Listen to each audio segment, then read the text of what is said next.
pour moi, avoir 1 million, c'est la base des bases. Et justement, j'en ai parlé à mon copain, mais non, on se dit quand est-ce qu'on aura... Enfin, c'est même pas quand est-ce qu'on aura notre premier million, on se dit à 30 ans, on aura combien de millions ? Donc c'est un peu mon objectif. Enfin, je dirais pas que c'est mon objectif d'avoir beaucoup d'argent, mais en fait, vu ce que je fais, je vois pas pourquoi je serais pas riche. Exécuté par qui ? Fabrice Florent.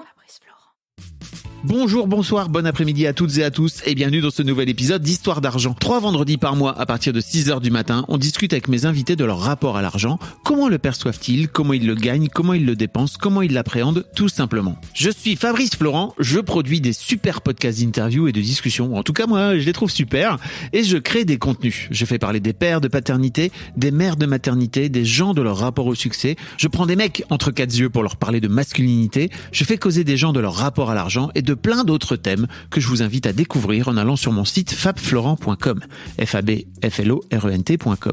Si vous aimez cet épisode, vous pouvez aller écouter la bande-annonce du podcast pour en découvrir plus sur mon travail et mes autres podcasts. Si vous aimez mon travail, vous pouvez m'offrir un cadeau en échange en me soutenant financièrement et ainsi me donner un peu plus de sérénité en vous abonnant par exemple à mon Patreon ou en m'envoyant de l'argent sonnant et trébuchant. Allez dans les notes du podcast ou en allant sur fabflorent.com, fabflorent.com, donc vous y trouverez toutes les infos. Enfin, si vous aimez ce podcast, vous pouvez vous y abonner, mettre un chouette commentaire et 5 étoiles au podcast sur votre application de podcast préférée et surtout, partagez cet épisode et ce podcast autour de vous s'il vous a plu. Je suis sûr que vous connaissez des gens que mon travail pourrait intéresser. Vous pourrez également venir commenter avec mes auditrices et mes auditeurs chaque épisode directement sur mon Discord. Alors Discord, c'est un petit logiciel génial que je vous invite à découvrir, qu'il faut installer sur votre téléphone ou votre ordi. Vous pouvez également me suivre sur les différentes plateformes et réseaux sociaux. Vous pouvez vous abonner à ma newsletter et vous trouverez toutes ces infos pour me contacter dans les notes de cet épisode. Un grand merci d'avance et bonne écoute à vous. T'es stressé, tu m'as dit? Bah ouais, un peu. Je sais pas trop ce que je vais te dire, mais... Je sais pas trop ce que tu vas dire, mais pourtant tu m'as envoyé un long mail. Non, justement, moi, par rapport à ce que tu disais, les gens et tout, j'ai l'impression qu'ils t'ont vraiment raconté leur vie. Moi, je t'ai juste dit 2-3 petits trucs. Attends, j'ai pris des notes. Ok. Enfin, tu verras, à un moment donné, je te dirai... Ok. Que j'ai pris. C'est bon, c'est bien là. Tu m'as quand même envoyé un mail avec... Déjà, t'as écrit le sujet en caps lock. Pourquoi t'as écrit en majuscule? Je me suis dit que tu devais en recevoir tellement. J'avais trop envie de stand out. Ok, alors faites pas ça s'il vous plaît, sinon je vais recevoir que des mails en majuscule. Tu m'as écrit « Je gagne 5K net mensuels, mais voir une psy me coûterait trop cher !» point d'exclamation. J'ai fait bon bah voilà. C'était vraiment le clickbait. Ouais, t'as trouvé... C'est ton titre, hein, voilà. C'est le futur titre de ton podcast. Et effectivement, dedans, tu me racontes que donc Chloé, t'as 24 ans. Donc tu débutes dans la vie professionnelle, j'imagine. Exactement, c'est mon premier CDI. C'est ton premier CDI. Tu travailles depuis combien de temps? Je travaille depuis juillet dernier. Et t'as démarré ta vie salariée professionnelle à 5000 balles net. Ouais. 5000 euros net. Ça prend pas en compte les primes, oui, comment ça s'appelle ça, le PERCO, le PE, le CSE, tout ce genre de choses. Et donc mon minimum, c'est 5000 euros net donc pour ma première année uniquement. Ouais, c'est ça, j'imagine que à la fin de l'année, tu vas sans doute avoir des primes, des machins et tout ça, de l'intéressement. Exactement. Et l'année prochaine, donc à partir de juillet prochain, au bout du coup d'un an d'ancienneté, mon salaire augmente. Et donc là, je serai environ à 6000 euros net. Et l'année d'après, mon salaire augmente. Tous les ans, techniquement, mon salaire augmente. Oui. C'est une grille de salaire. Tu travailles dans quel secteur Alors, je travaille en finance, en banque d'investissement. Voilà. Voilà. Comme c'est étonnant. C'était un objectif pour toi de te dire, ok, j'ai envie d'aller travailler dans ce milieu-là pour gagner beaucoup d'argent? Alors, c'était pas trop évident. Moi, mon parcours scolaire est assez classique. J'étais très bonne élève au lycée déjà. Et en fait, j'ai fait une classe prépa parce que je savais pas trop ce que je voulais faire. Ensuite, j'ai eu une grande école, donc de commerce. Et donc, dans cette grande école, en fait, il y a plein de parcours qui se dessinent. Les 2 plus populaires étant, je pense, la finance et le conseil en stratégie. Ok. À mon avis, parce que c'est les mieux payés. Ouais. Et donc, ça devient les plus prestigieux.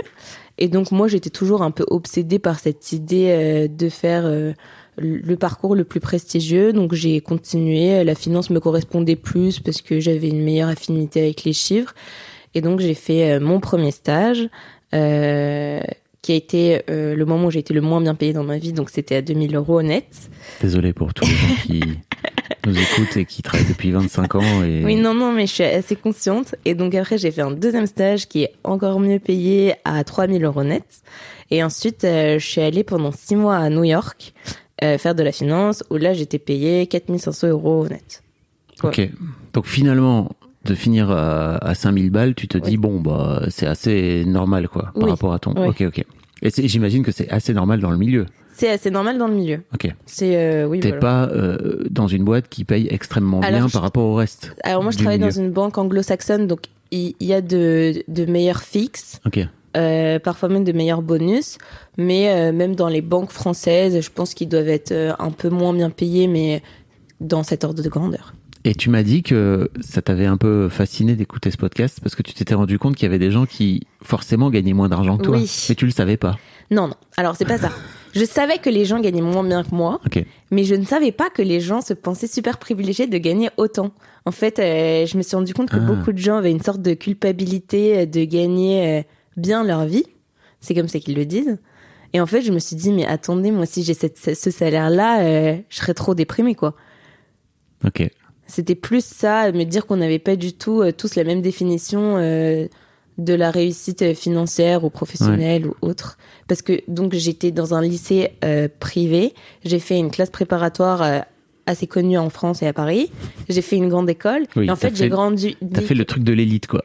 Qu'avec des gens qui en fait avaient les mêmes standards que moi et donc ça m'avait assez surpris en fait, d'écouter les autres personnes. C'est ça que sert le podcast, tu sais, à ouvrir une porte. Et j'imagine qu'il y a plein de gens qui, peut-être dans leur vie, qui vont écouter ce podcast et qui peut-être dans leur vie ne gagneront jamais 5 000 balles par mois, si tu veux, et qui vont t'entendre et qui vont se dire, ok, c'est intéressant aussi d'entendre tout ça. Qu'est-ce que font tes parents comme métier? Alors, mes parents sont fonctionnaires. Okay. On a souvent habité à l'étranger. Et donc, j'étais souvent au lycée français à l'étranger. Ok. Donc souvent dans des classes d'élite, en fait. Exactement. Okay. Voilà. D'accord. C'est ça. J'aimerais bien te poser la première question de ce podcast. C'est, en fait, si je te dis argent, qu'est-ce que ça évoque pour toi? Alors, j'ai réfléchi. La première, j'ai une image. J'ai pas du tout eu des mots. Mais pour moi, c'était un peu le luxe. Donc, une belle maison, un beau temps... un beau temps? Ouais, le fait de pouvoir tout se permettre, le fait de pouvoir bouger, il pleut à Paris, je vais aller en Californie demain, tu vois. Okay. Donc c'était un peu ça, et puis après j'ai essayé de mettre des mots dessus, et en fait j'ai pensé au mot pouvoir, à la fois dans le verbe, donc le champ des possibles, le fait de tout pouvoir faire, et puis aussi le nom. Qui est souvent quand on gagne beaucoup d'argent, on est dans une position de pouvoir à la fois dans son entreprise, mais aussi sur les gens qui nous entourent. Parfois utiliser un bon ou un mauvais escient, mais et donc du coup c'était plutôt le pouvoir. Ok. T'as conscience aujourd'hui à 24 ans, parce que je vais faire un peu mon vieux con, mais 24 ans, t'es encore un bébé. Je me demande qui est la plus jeune personne que t'as eue sur ce podcast. Écoute, j'ai eu une toute jeune salariée, mais qui parlait beaucoup de sa relation à ses parents et qui m'a demandé d'enlever l'épisode après coup, et j'étais un peu triste. Ah mince. Mais ouais, tu dois pas être loin d'être la plus jeune, ouais. Ok. Oui, donc pour revenir à tes questions, qui étaient... Non, mais je suis consciente à 24 ans que l'argent, ça donne beaucoup de pouvoir. Ok. Et en fait, l'autre truc que je voulais te demander, c'était...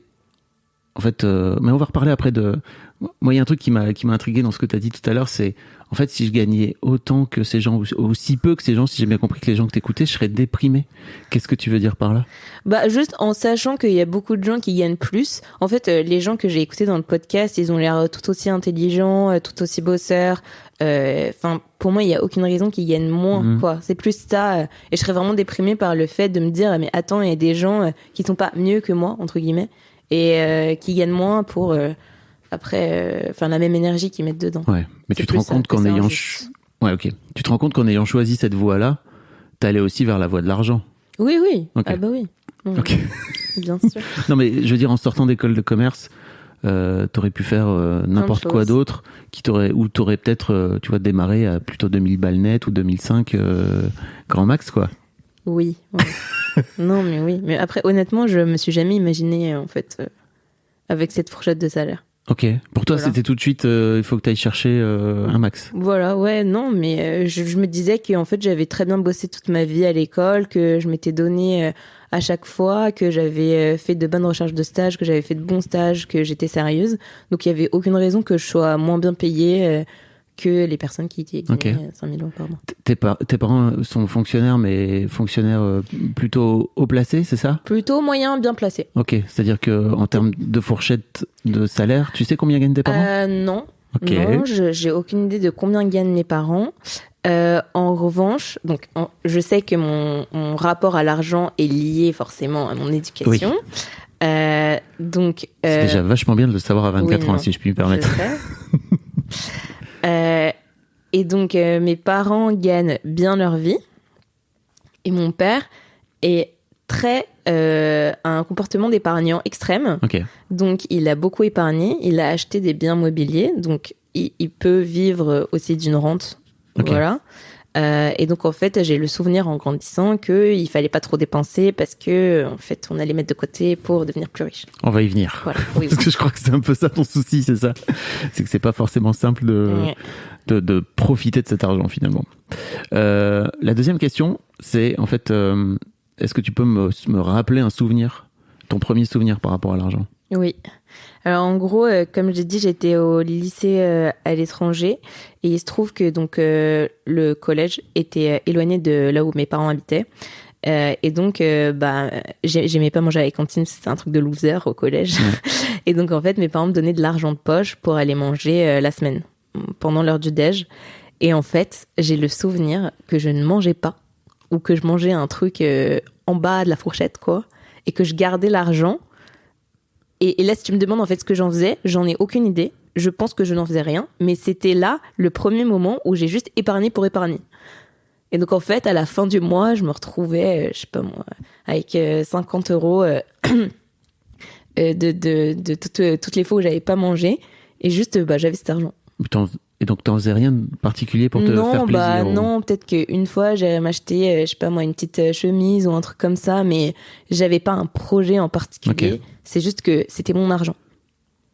Et que donc tu mettais de côté. Ouais. Comme l'écureuil qui met ses petits Exactement. glands au chaud. Exactement.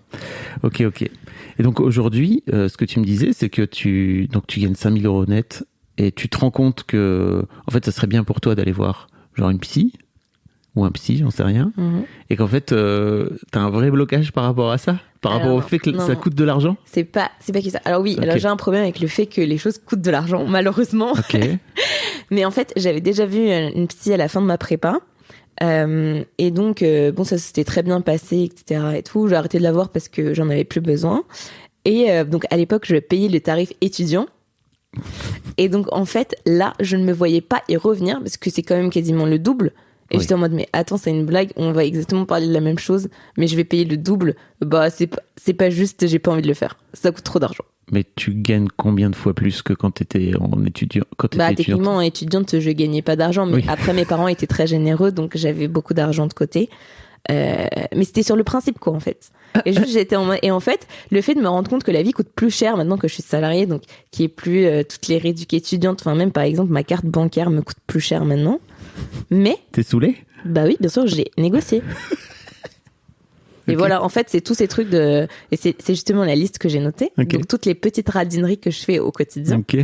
Alors voilà, donc il y a les cartes bancaires que je ne paye pas. Et d'ailleurs, si vous écoutez ce podcast, vous pouvez toujours négocier avec votre conseiller bancaire de ne pas payer votre carte. Bah après, j'imagine que si t'arrives avec 5 000 balles par mois, non, mais bien c'est sûr, plus simple pour toi. Mais il y a très peu de gens qui payent leur carte. Hein. Faut le savoir. Justement, tu vois, ça c'est un truc de gens riches.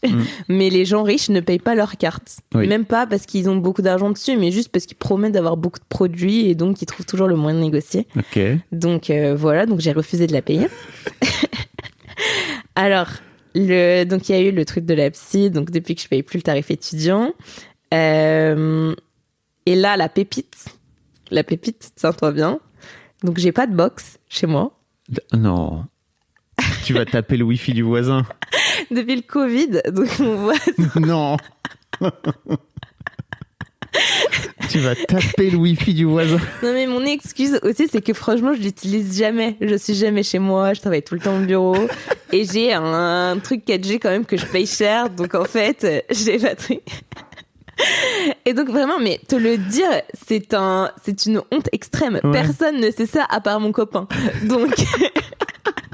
Et je pense que vraiment mes parents... 15 €, tu vois. Une box. Non mais même, tu vois, ça me saoule. En plus, t'as une offre jeune, je suis sûr, et tout, tu vois. T'as encore des offres jeunes, hein, tu sais, jusqu'à généralement 26-27 ans. Ouais. Après, tu vas être obligé de casquer de ouf. Ah ouais, je sais, là, c'est bon. Genre, tu vois, la carte SNCF, si tu voyages un peu, tu fais le train et tout, à partir de 27 ans, 28, je crois.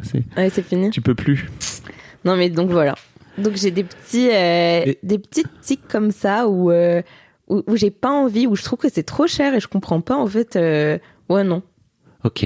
Et t'as honte? Ouais, j'ai honte. Bah oui, quand même. Parce que c'est honte. Je sais très bien qu'il y a des gens qui gagnent beaucoup moins et qui se le payent. Et moi, je fais des chichis, quoi. Des chichis. En fait, pour moi, c'est pas ça la question. C'est plutôt, et c'est pour ça que c'est trop génial de t'avoir, parce que tu gagnes beaucoup d'argent.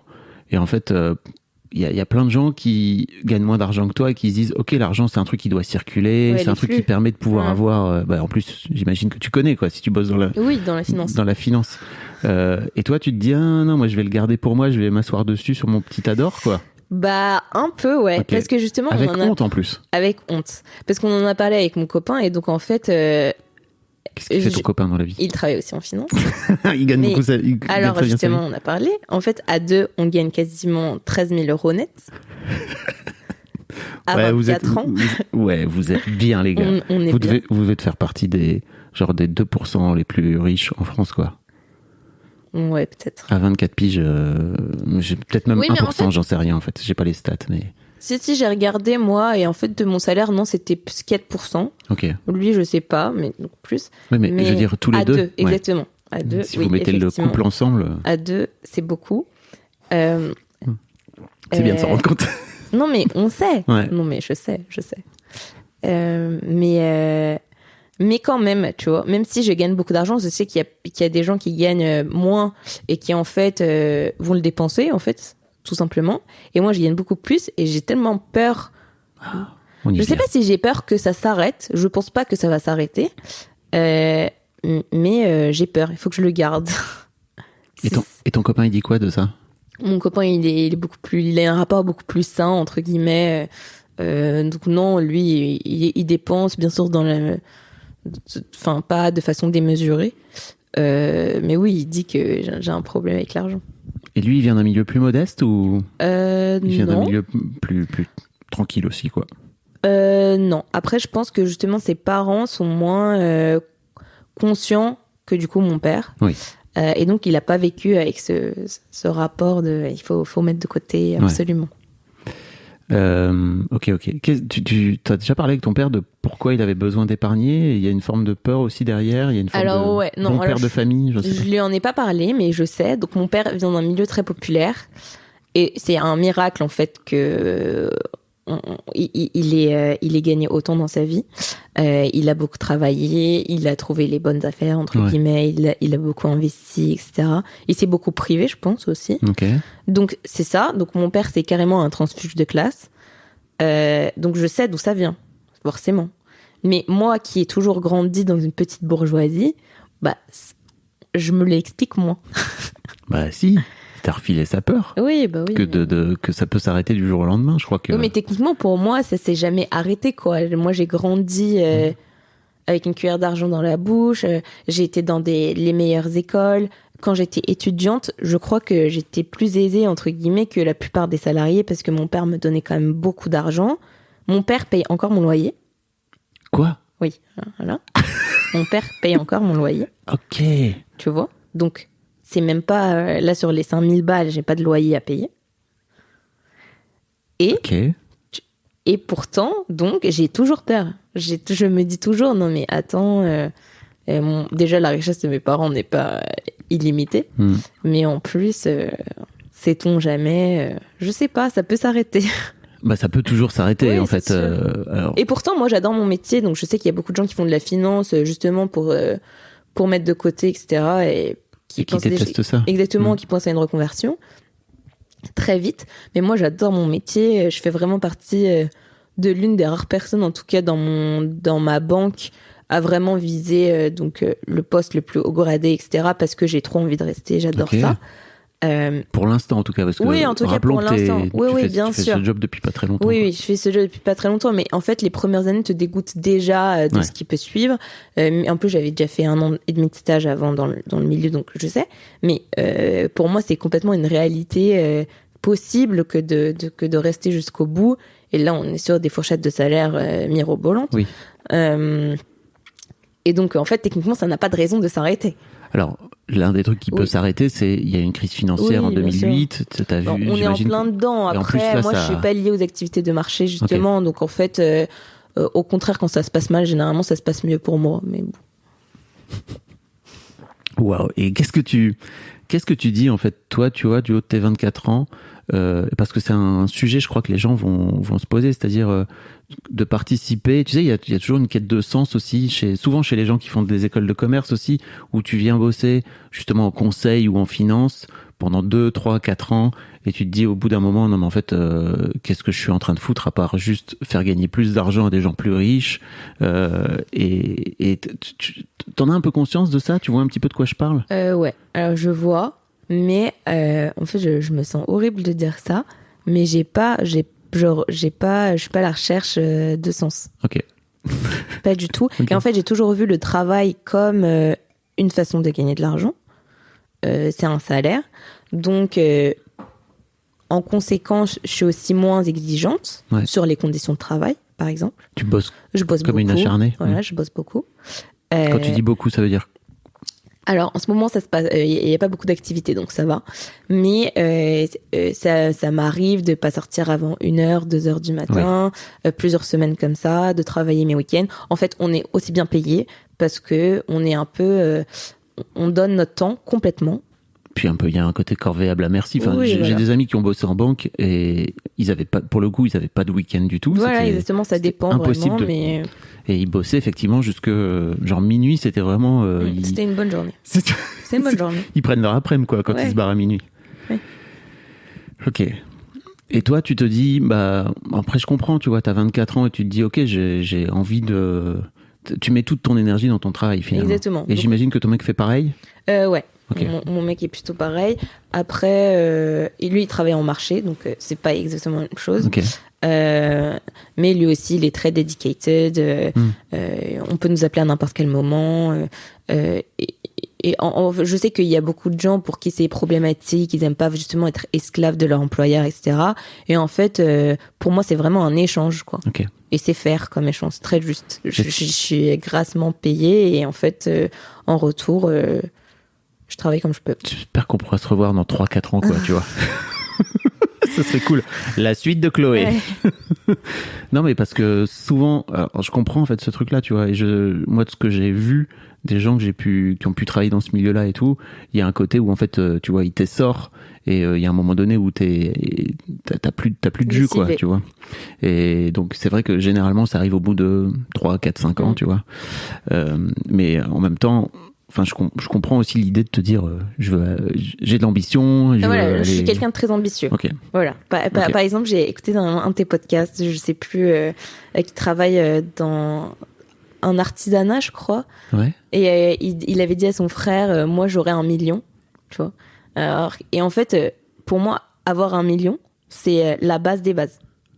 Vous ne voyez pas son regard là, mais elle a un regard qui a changé là quand elle m'a dit ça, Chloé. Et justement, j'en ai parlé à mon copain, mais non, on se dit quand est-ce qu'on aura, enfin c'est même pas quand est-ce qu'on aura notre premier million, on se dit à 30 ans on aura combien de millions. Donc c'est un peu mon objectif. Enfin, je dirais pas que c'est mon objectif d'avoir beaucoup d'argent, mais en fait vu ce que je fais, je vois pas pourquoi je serais pas riche. Voilà. Oui, il y a un vrai. Et qui m'emploie, je vois pas pourquoi en fait je n'aurais pas ce que. Il y a un côté juste retour des choses, quoi. Ok. Et d'un autre côté, j'ai un peu l'impression que, enfin, de ce que tu me racontes, c'est un peu une course à l'échalote et à aller chercher le plus d'argent possible, etc. Et quand tu as besoin d'aller voir une psy, parce que peut-être que tu as besoin d'aller voir une psy, si tu travailles comme une mule, à un moment donné, peut-être ça mérite de nettoyer un peu la santé mentale de temps à autre. Non, mais en fait, j'avais déjà fait un travail pendant hyper longtemps avec ma psy, quand j'étais déjà en stage, etc. Là, c'est pas un besoin impossible. Enfin, je suis pas le genre à ne pas aller chez le médecin parce que j'ai pas envie de payer le médecin. Non, ça j'y vais. Justement, en fait, il y a des dépenses que je fais qui sont pas nécessaires, qui me font moi vraiment plaisir, et j'ai aucun problème à dépenser. Ok. Voilà. Mais sur les trucs que je trouve moins nécessaires, je suis en mode ah non, ça coûte 10 balles, c'est pas nécessaire, viens, on va pas le faire, ou gratos. Tu vois, là faut la wifi. Qu'est-ce qu'il dit ton mec quand tu lui parles de cette histoire de wifi? Ah non, mais mon mec trouve ça scandaleux que j'ai pas de wifi. Voilà. Mais il dit quoi? Il dit que c'est pas normal. Mais après, bon, il comprend aussi, je suis pas souvent chez moi, j'en ai pas vraiment besoin. Je fais pas beaucoup de Netflix and chill. Je vais pas aller me payer ma box. Bref. Non, mais voilà. Comment t'es allé chercher le wifi de ton voisin? Non, mais en fait, c'est pas mon voisin, c'est ma proprio. Okay. Elle qui habite au dernier étage. Je suis super pote avec ma proprio. Okay. Et en fait, pendant le Covid, j'avais pas de wifi. Parce que je rentrais de l'étranger. Okay. Et donc, je me suis retrouvée enfermée et tout dans mon appart. Et elle m'a dit, mais attends, t'as pas de wifi, je te donne mon wifi. Okay. Donc, elle m'a donné son wifi. D'accord. Non, mais je suis pas allée le gratter non plus. T'aurais pu. Non, justement, tu vois, pour moi, il y a une limite du raisonnable. Limite. En fait, ce qui m'intéressait de savoir, c'était un peu qu'est-ce qui fait aujourd'hui que t'as besoin d'accumuler autant et de te dire autant. En fait, ça peut s'arrêter. J'aimerais bien essayer de creuser un peu cette peur de ça peut s'arrêter du jour au lendemain, puisque tu dis toi-même que t'as jamais vraiment t'as jamais été dans le besoin, en fait. Là où j'imagine que ton père a pu l'être quand il était plus jeune. Bon, je pense pas dans le besoin ultime, mais oui, je pense qu'il vivait clairement pas dans le luxe. Enfin, c'était déjà quelque chose de faire des études supérieures, d'avoir son bac, etc. Après, le truc, c'est que j'ai toujours grandi avec des gens très riches. Okay. Donc, l'argent n'a jamais été une question pour tous les gens que je connais. J'ai fait une prépa publique en France et c'était vraiment un choix que j'avais fait à 18 ans parce que justement, j'en avais marre des gosses de riches. Okay. Et comme j'ai fait une des meilleures prépas en France, il y avait que des gosses de riches, quand même, en fait, finalement. Où il y avait des gens un peu moins riches, mais en fait, je me rends compte que si, à partir du moment où ils sont parisiens, leurs parents sont propriétaires de leur appartement en plein centre de Paris, sous prétexte qu'ils sont allés dans des écoles, dans des lycées publics, alors ils sont pas riches, c'est pas vrai. Mais par rapport au reste, oui, voilà. Déjà par rapport au reste de la France, le simple fait de vivre à Paris, ça te met un peu hors sol, en fait. Voilà. Et donc là aussi, bon... Ça m'a quand même ouvert les yeux sur plein de trucs parce que j'ai grandi avec l'idée qu'on n'était pas riche. Ah. Mais vraiment pas riche. Par rapport à tes potes, j'imagine. Et en fait, ça a créé une sorte de complexe, je pense, où, par exemple, moi, j'avais pas de chauffeur. Et mon père, qui en fait avait des horaires de boulot hyper flex, et en fait, voulait trop venir me chercher à l'école le soir. Et pour moi, c'était mon angoisse. Non, mais pourquoi t'es là? C'était la honte, en fait. C'était trop la honte. Et j'ai grandi en me disant, putain, mais c'est la honte, j'ai pas de chauffeur, c'est abusé, tous mes copains partent au Club Med en décembre, et en fait, moi, on va pas aller au Club Med, on va aller à un autre truc. Et franchement, on va pas aller au Club Med. Non, mais je comprends. Et en fait, j'ai grandi en me disant, on a vraiment pas beaucoup d'argent, quoi. C'est vraiment short. Et mes parents, quand ils s'engueulaient, toujours à cause de l'argent. Ah, ils s'engueulaient systématiquement beaucoup à cause de l'argent. Parce qu'en fait, ils n'ont pas du tout le même comportement. Ma mère est très dépensière. Ok. Voilà. Et mon père est l'inverse. Donc forcément, ça crée des tensions. Okay.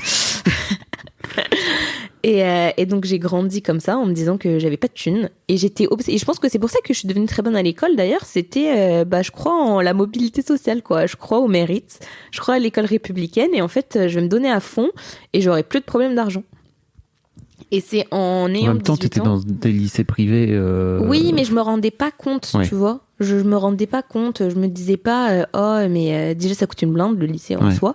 Mais je me disais pas, oh là là, je fais partie des happy few. Non, je me disais pas ça. Et tes parents te le disaient pas? Bah non, ils faisaient même passer ça pour un sacrifice pour eux.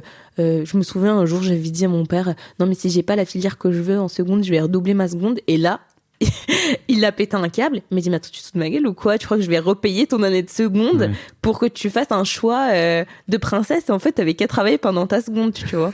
Ce qui est vrai. Pas faux.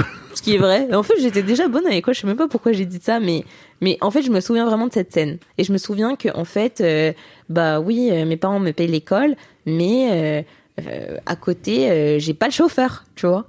Donc, peut-être que je suis pas assez privilégiée. Ouais. Et donc, à 18 ans, quand je suis arrivée, du coup, dans ma prépa, là, j'ai découvert, du coup, qu'en fait, personne n'avait de chauffeur en dehors de mon lycée. C'était le premier choc. Ah bon, vous avez pas de femme de ménage? Putain. Okay. Non, mais donc, voilà. Et en fait, c'est là que je me suis rendu compte que si, en fait, j'avais beaucoup de moyens, enfin, mes parents avaient beaucoup de moyens, surtout que j'étais étudiante et on me versait quasiment plus de 1 000 € par mois, alors même que j'avais déjà un logement et que techniquement j'étais en prépa, donc j'avais pas de loisirs. Oui, c'est clair. Tu vois. Et en fait, c'est là que je me suis dit, ah mais oui, c'est vrai que moi je peux m'acheter des fringues, aller au ciné, etc. Tout ça sans me dire, oh là là, faut que je regarde mon compte en banque, alors que c'était pas le cas de mes camarades. Et je suis restée en fait dans cette idée que mais j'ai un complexe de je suis pas très riche. Et je suis arrivée en école de commerce où il y avait des gens quand même super riches. Et là, je me suis dit ah mais eux c'est un level encore au-dessus. Je sais pas moi, ils ont des bateaux etc. et tout, oui. Tu vois, moi j'avais pas ça.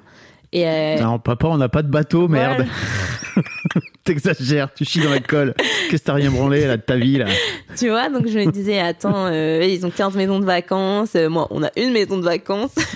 Insupportable. Insupportable. On peut même pas choisir notre maison de vacances. Et donc en fait tous ces trucs et j'étais à côté de la plaque quoi. Je me disais ok alors et pour moi en fait si je me rends compte c'est que c'était un objectif que d'être riche. En fait je comprends même pas d'où ça vient en fait, mais être moins riche c'était comme avoir un défaut, tu vois. Ouais. Et l'argent faisait partie de ta valeur en fait, c'est-à-dire voilà, que tu viens exactement. Coller ta valeur. Ouais.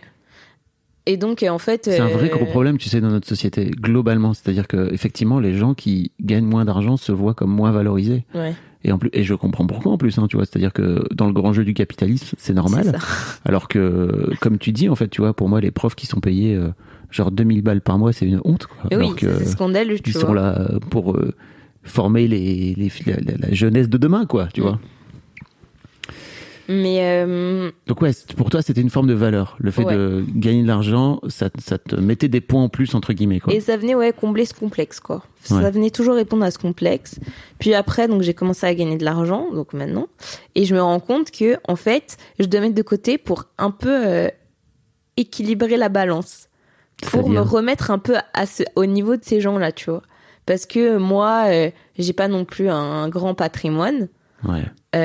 Mais c'est finalement ces gens-là ne sont que des fils d'eux. Encore pour l'instant, ils sont encore personnes eux-mêmes, tu vois. Pour certains, ils ont déjà. Tu parles genre de tes collègues exactement, ou de mes potes, même de mes très bons potes. De tes potes de promo, j'imagine. Exactement, okay. De mes très bons potes. En fait, pour beaucoup, leurs parents sont PDG, etc. Mais eux, ils ont encore rien accompli. Et en fait, je tire quand même, je pense, une petite satisfaction de me dire, mais je gagne plus qu'eux. Ah yes, il y avait un côté un peu. Il y a revanche. Ouais. Il y a un petit truc comme ça, tu vois. Bah, aujourd'hui, moi, je peux faire ça et en fait, tel peut pas faire ça, tu vois. Et alors, vous parlez ouvertement avec tes potes de votre salaire, c'est-à-dire que c'est un sujet sans aucun problème. Oui, parce qu'en fait, c'est une petite industrie, donc je peux déjà te dire, cette boîte paye tant en première année, etc. Ça, c'est assez transparent. Même mes collègues, on sait tout. Ouais. Donc en fait, c'est pas vraiment un problème. C'est les boîtes enfin, c'est parce que c'est un peu une boîte anglo-saxonne et qu'ils ont des grilles de salaire. Un peu de finance, conseil, bah c'est quand même super ouvert. Ok. Et tu trouves ça cool que ce soit ouvert? En fait, j'ai toujours su que c'était comme ça, donc j'ai du mal à imaginer des boîtes où c'est pas ouvert. Pour moi, c'est trop bizarre de se dire ah mais mon collègue il a touché combien, etc. C'est un peu angoissant, je pense. Pourquoi c'est angoissant? Bah, tu dois te dire, je sais pas moi, collègue niveau égal, tu dois te dire, par exemple, les inégalités salariales. Oui. En fait, ça, justement, tu vois, moi, je me suis jamais posé la question. Je sais combien gagne tel et tel, et en fait, même mon bonus, je peux aller le négocier. Mais attends, je sais pas, moi, Laurent, il a fait le même taf que moi, et il gagne 2 fois mon bonus. C'est pas normal, tu vois. Tu veux dire un mec quand tu parles voilà, de Laurent. oui. Dans ce sens-là. Oui. Et le fait que des femmes puissent ne pas pouvoir faire cette comparaison et se rendre compte qu'en fait, elles ont fourni le même travail et donc mériteraient le même salaire, et pour ça, c'est choquant. Ok. Voilà, donc je trouve que c'est bien quand même. Ok. T'arrives à quand même te payer des trucs et te faire plaisir avec tes sous ou Oui. En fait, t'as cette idée, parce que c'est intéressant, tu vois, de dire, ok, donc moi je veux créer un patrimoine pour faire en sorte de... Quoi faire d'ailleurs? C'est juste de te... C'est une bonne question. C'est pour léguer ça à tes enfants? Tu veux des enfants? Enfin, tu vois, ouais, j'aimerais des enfants. Est-ce que j'ai envie de léguer ça à mes enfants? T'auras pas trop le choix. Hein, oui, voilà. Si t'as cet argent-là, normalement, enfin, ou du patrimoine, oui, tu vas non, devoir... mais en fait, dans mon idée, l'objectif d'avoir de l'argent, c'est de ne jamais se poser la question. Je veux ça, ok. En fait, je veux même pas connaître combien ça coûte, je peux me le permettre. Ok. C'est ça.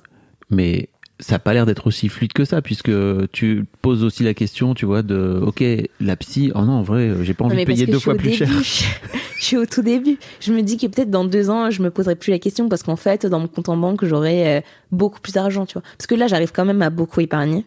Oui. Oui. Si Voilà. tu payes pas, non mais Si tu gagnes 5000 balles, tu payes pas ton loyer. Pour l'instant. T'as pas eu cette envie, justement, tu vois, j'avais reçu Victoire au tout début du podcast qui me disait, mais moi, mon objectif, c'était de m'affranchir, voilà, de couper le lien le plus vite possible. T'es pas allé voir ton daron en disant, c'est gentil, mais j'ai plus besoin de cet argent-là maintenant? Non, parce que je sais qu'eux n'en ont pas besoin non plus et que c'est un peu un truc... pour moi, c'est vraiment la famille, quoi. C'est un truc... par exemple, j'ai une petite sœur. Si ma petite sœur a besoin d'argent, mon argent, c'est son argent. Ok. Donc... t'auras aucun problème à donner de l'argent à ta sœur? Bien sûr. Je sais pas. Ça, non. Ça va t'enlever des points sur ton compte en banque, tu vois. Non, mais non, pas du tout. J'aurais aucun problème à donner de l'argent à ma sœur. Après, ma sœur est un peu partie aussi, je pense... avec la même idée pour l'instant de faire des études un peu prestigieuses, etc.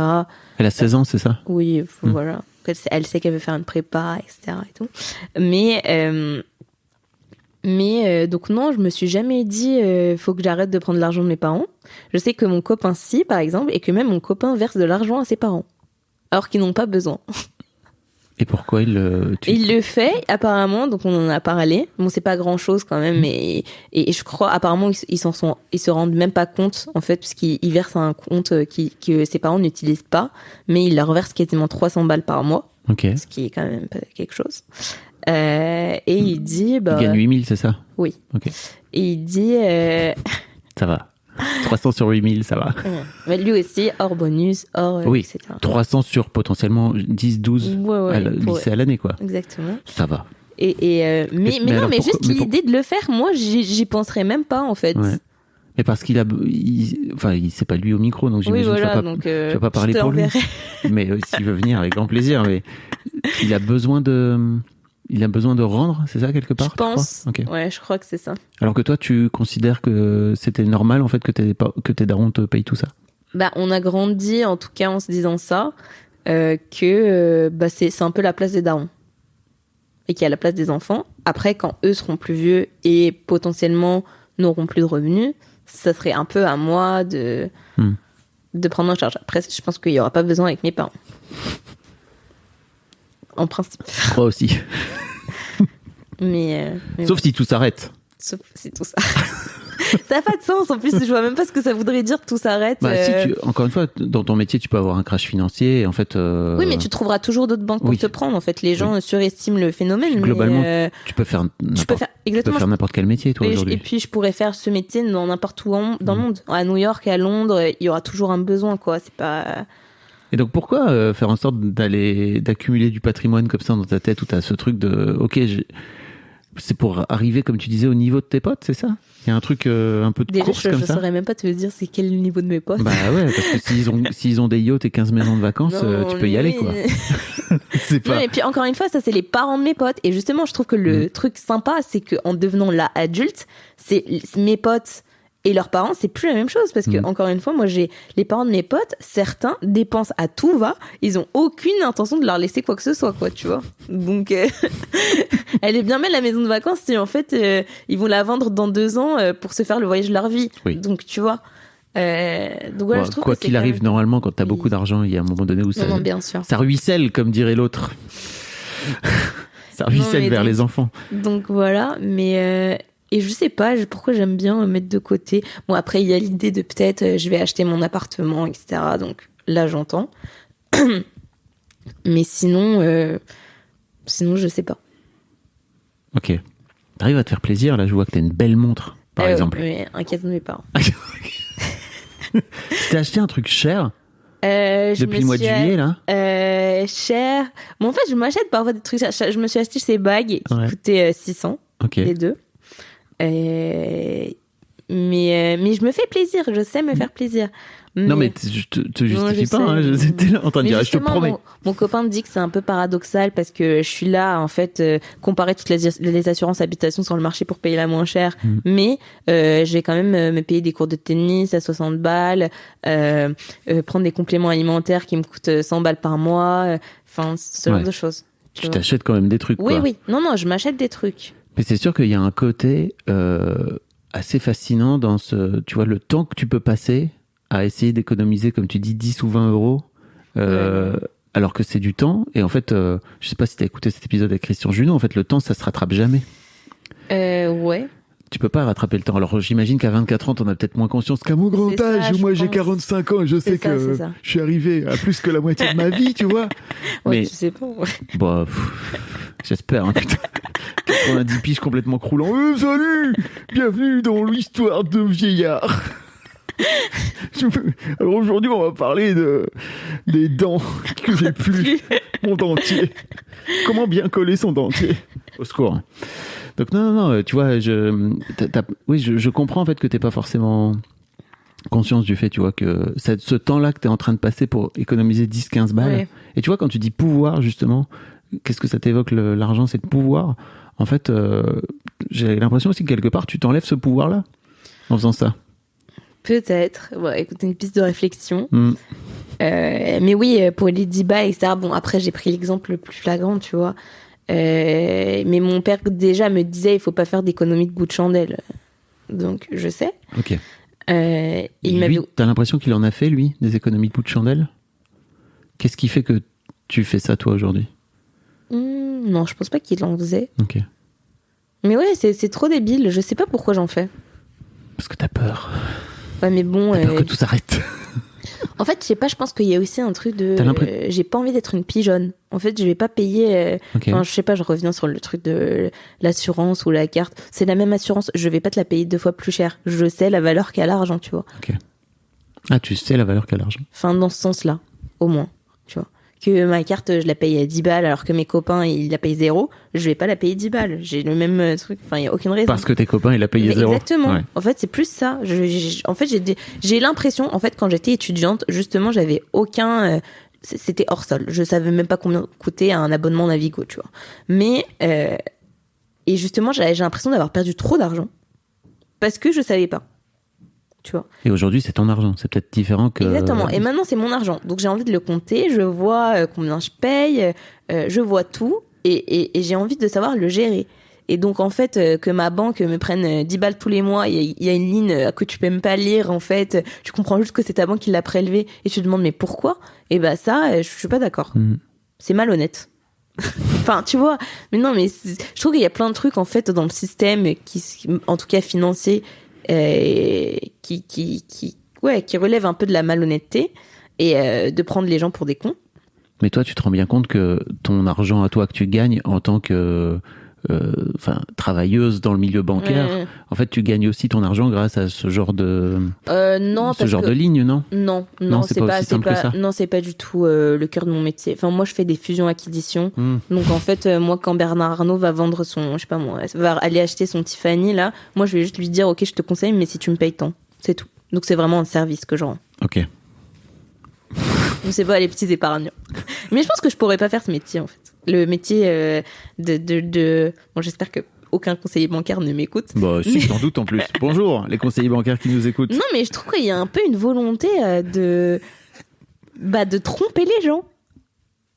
Bah oui, mais en fait, tu te rends bien compte aussi que quand en fait, tu vois, t'es en train de parler de Bernard Arnault, t'es en train de parler de tous ces gens hyper riches, tu vois, qui finissent par globalement chier sur le monde entier, qui finissent par optimiser leur argent et leurs impôts, etc., pour faire en sorte d'en payer le moins possible et de faire en sorte, tu vois, de rendre le moins possible à l'État et à la collectivité, etc. Enfin, tu vois, ça fait partie aussi du problème, non? Oui, mais je le vois autrement. Ok. Pour l'instant. Pour l'instant, je le vois autrement. Ok. RDV dans 5 ans, quand Chloé ira faire son tour du monde. Ouais. Je sais pas, je pense pas que... En tout cas, c'est pas trop mon genre d'aller faire un tour du monde, de tout laisser, de tout plaquer, etc. et tout. Parce que quand même, je suis assez lucide sur ma situation. Ok. J'ai trop hâte de potentiellement t'avoir dans 5 ans. Bah ouais, mais je pense que tu seras déçu. Je pense que justement, il n'y aura pas grand-chose qui aura changé. Je te dirais, j'ai acheté mon premier appart, j'ai peut-être fait truc, je gagne plus, mais j'ai toujours les mêmes peurs. Et, Ah ouais, tu crois? Bah, tu n'auras toujours pas ta box Wi-Fi? Non, malheureusement, si, va devoir. Tu vas être obligé si tu déménages, tu n'auras plus ta propriété. Exactement, ouais. Mais non, mais justement, je pense à déménager. Mais, et donc, je sais. Il y aura des frais invisibles que j'avais pas vus avant. Mais bon. Et dans ta tête, tu vois, tout à l'heure, tu parlais d'avoir des enfants, etc. Mais dans ta tête, toi, l'idée de dépenser de l'argent pour l'éducation de tes enfants, etc., pour toi, c'est normal, ça fait partie du jeu, quoi. Okay. Non, pour moi, c'est primordial. Au-delà de normal. J'en serais pas là si mes parents n'avaient pas fait ce choix. Ok.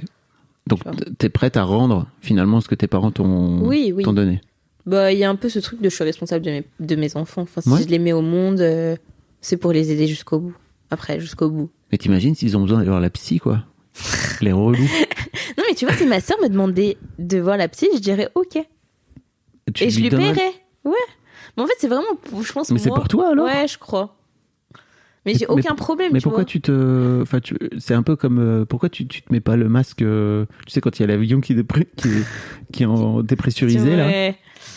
Non, mais parce que je pense que j'ai pas forcément besoin de l'avoir. Ok. En fait, finalement, je pense que l'envie est pas si pressante. Sinon, j'y serais allée. Mais effectivement... Mais tu viens quand même...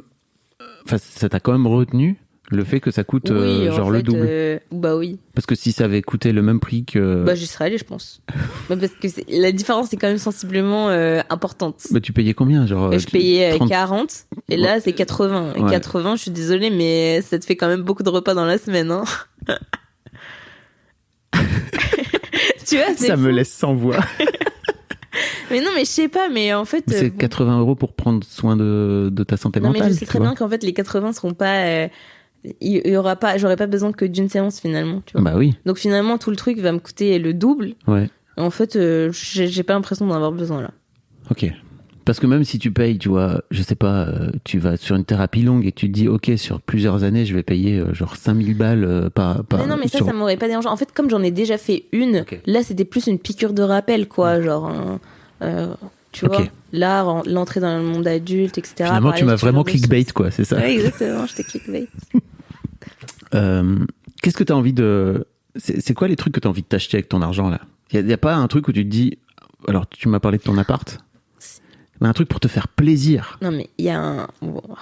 C'est tellement superficiel. Bah, vas-y. Alors, il y a un sac que j'ai trop envie d'avoir. Et qui coûte vraiment cher, donc. Combien quasiment 4000 €. C'est cher. Très cher. Pour un sac. Et je ne l'ai pas fait. Ok. Je ne l'ai pas fait. À chaque fois, je me dis, je vais finir par craquer. Mais je ne l'ai pas fait. Pourquoi tu l'as pas fait? Déjà, je pense que psychologiquement, me dire que je vais acheter un sac à 4000 € quand c'est le double du salaire moyen en France, c'est énorme. Et après, parce que je me dis que c'est pas raisonnable. C'est pas raisonnable. Et qu'est-ce qui fait que, dans ta tête, t'en es venu à te dire que c'était tout à fait possible d'acheter un sac à 4000 €? Tu vois, pour moi, il y a ce truc-là aussi, c'est que j'imagine que quand t'étais gamine, t'avais pas ce truc... Ah, peut-être que quand t'étais gamine. Et ben justement, tu vois... mais je pense que ça fait partie du problème. C'est le milieu social dans lequel j'évolue. C'est complètement normal. Le sac dont je parle, la moitié des gens que je connais l'ont. Ouais. Tu vois. Donc en fait, mais c'est comme le problème de la montre, tu vois. C'est normal. Et il faut faire en sorte de donner le change, c'est ça? C'est-à-dire que si t'as pas le sac à 4 000 euros, tu fais pas partie du club. Enfin, je caricature un peu, mais... Peut-être pas le sac, mais oui, la montre. Je pense qu'il y a plein de gens... mais moi, j'ai vu quand j'étais en école, une histoire folle, quoi. Des mecs épargnés pour s'acheter leur Rolex. Parce que sans leur Rolex, leur cote de popularité dégringolait. Waouh. Mais tu vois, ça, pour moi, je pensais que c'était vraiment d'une autre génération, quoi. Tu vois, c'était, comment il s'appelait, Jacques Séguéla, qui avait dit... si t'as pas ta Rolex avant 50 ans. Voilà, c'est que t'as 40, je sais plus quel âge il disait. T'as raté ta vie. Et pour moi, c'était, ok, mais t'es un mec de l'ancien monde, en fait. Tu vois, mais non, ça continue à exister chez... Non. Ah non, c'est encore très présent. Ok. Ah non, je pense que tu serais étonné de savoir à quel point les codes d'avant sont encore très présents aujourd'hui. Et puis tu vois, tous ces gens qui sont en quête de sens, etc. et tout. Ouais. Et qui justement vont mépriser je sais pas, les mecs qui cherchent à avoir des Rolex. Ouais. Finalement, les mecs qui cherchent à avoir des Rolex vont quand même se retrouver à la même place que Bernard Arnault dans 30-40 ans, tu vois. Donc pour moi, le problème va persister. C'est-à-dire C'est-à-dire que les codes vont continuer à se donner de génération en génération parce que ces pauvres mecs, entre guillemets, qui sont hyper superficiels, qui pensent qu'à la thune, finissent quand même dans des positions de pouvoir. Ouais. Et donc, c'est le même système qui est en place. Eh bien, écoute, voilà. Moi, j'avais l'impression que ça avait changé un peu, tu vois, et je me disais, bon, c'est après tout, c'est des vieux trucs de vieux mecs, quoi, tu vois. Et puis, il y a un côté, je sais pas, pour moi, dans ma tête, il y a un côté ultra matérialiste. Comme tu dis, superficiel, mais pour moi, en fait, c'est pas négatif, tu vois. Il y a un côté, ok, t'as envie d'avoir ce truc-là, mais tu vois, dans ma tête, il y a un peu ce truc de... Si tu le fais pour être dans le club, en fait, je trouve ça chelou. Oui, non, je suis d'accord. Après, je sais pas quelles sont les motivations de chacun, mais... Mais toi, cette idée de sac, là, quand tu dis que... Non, franchement, je sais pas si c'est le truc d'être dans le club, c'est juste un truc que je voulais trop. Mais finalement, je l'ai pas acheté, donc finalement, peut-être que je suis pas dans le club. Tu vois. Mais tu crois que tu vas te l'acheter à un moment? Tu vas finir par craquer? Ou tu vas avoir un gros bonus et tu vas te dire, ok, let's go, là maintenant, c'est le moment? Non, je pense pas. Ok. Je pense pas. Rendez-vous dans 5 ans. Oui, exactement. Peut-être que j'en aurai 5. J'ai un sac à 20 000 euros désormais, tu vas faire quoi? Ok. Non, c'est clairement, je sais pas du tout. En fait, je me pose pas trop la question de comment mon rapport à l'argent va changer quand je vais amasser suffisamment d'argent. Mais déjà là, en fait, il y a une barrière psychologique qui est des 100 000. J'ai envie d'avoir plus de 100 000 en cash, dispo.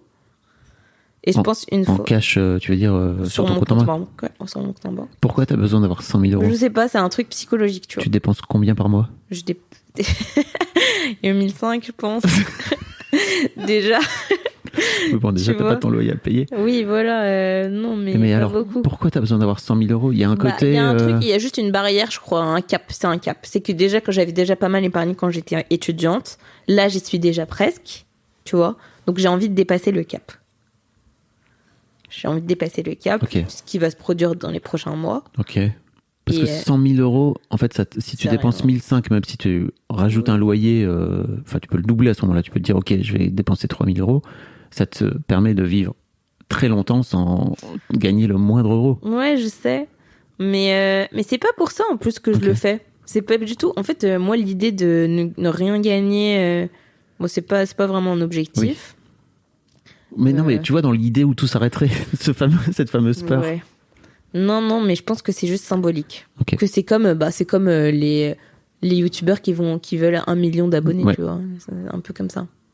Bon, alors c'est pas parce que t'as 1 million d'abonnés que t'as 1 million d'euros. Non, clairement pas. Bon, ce serait pas mal quand même. Ouais, c'est pas aussi simple que ça.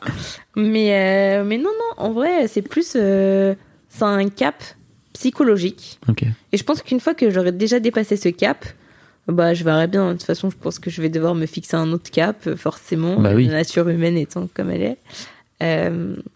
Et je verrai bien. Après, faut pas croire que je dépense pas du tout. C'est pas le cas. Enfin voilà, quand même, 1500 euros quand tu payes pas ton loyer, c'est quand même beaucoup. J'habite seule, hein. Donc voilà. Et ma boîte me paye quand même mes dîners, etc. Ah oui. Donc mes courses sont quasiment, j'ai peut-être 100 balles de courses quoi par mois. Donc je me fais quand même beaucoup plaisir. Pour les voyages, on fait de très beaux voyages. On n'a aucun mal à dépenser du coup beaucoup. Donc j'arrive quand même à me faire plaisir. C'est juste que sur les petites choses du côté, dès que je peux faire une économie, je vais la faire. Ok. Est-ce qu'il y a un sujet sur lequel je t'ai pas amené, dont tu aurais aimé parler? Non, je pense pas. On se donne rendez-vous dans quelques années. Oui, merci beaucoup. Merci Chloé, c'était chouette.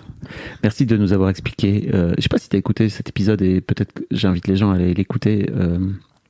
L'épisode avec Sébastien qui a vendu sa boîte très cher et qui expliquait que derrière la colline de l'argent, il n'y a rien. Ouais. Qu'est-ce que ça t'a... Parce que ça m'apporte. J'ai pas écouté l'épisode. Okay. Après, la réalité en fait de gens qui vendent leur boîte, c'est quelque chose à laquelle je suis confrontée souvent.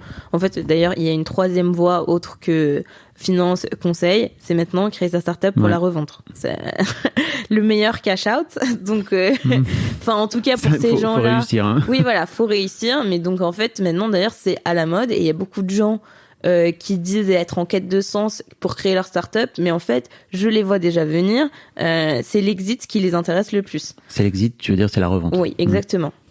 Et donc, je disais ça. Le sens... Tu vois. Et en fait, c'est ça. Ça finit par devenir aussi du storytelling, quoi, tu vois. Mais oui, exactement. D'histoire que tu racontes. Mais maintenant, pour beaucoup de gens de ma promo d'école, leur goal, c'est de créer leur boîte pour la revendre. C'est ok. Tu vois, en fait, maintenant, c'est devenu vraiment un... je sais pas moi, c'est comme si tu construisais une maison pour la revendre. Quoi. Oui. C'est exactement ça. Oui. Donc j'ai pas encore écouté le podcast, l'épisode, pardon. Tu iras écouter. Mais c'est intéressant. J'irai voir. Merci beaucoup Chloé, c'était chouette. Merci. Un grand merci à vous d'avoir écouté jusqu'au bout. Pensez à rejoindre le serveur Discord pour venir commenter avec le reste de ma commu. Je vous trouverai tous les liens dans les notes de cet épisode. Et si mon travail vous plaît, je vous rappelle que vous pouvez m'offrir en échange un peu de sérénité en vous abonnant à mon Patreon ou en m'envoyant de l'argent en vous munissant de votre CB. Vous trouverez tous les liens dans les notes de cet épisode également. Bonne fin de journée et j'espère à très bientôt pour un nouvel épisode de podcast.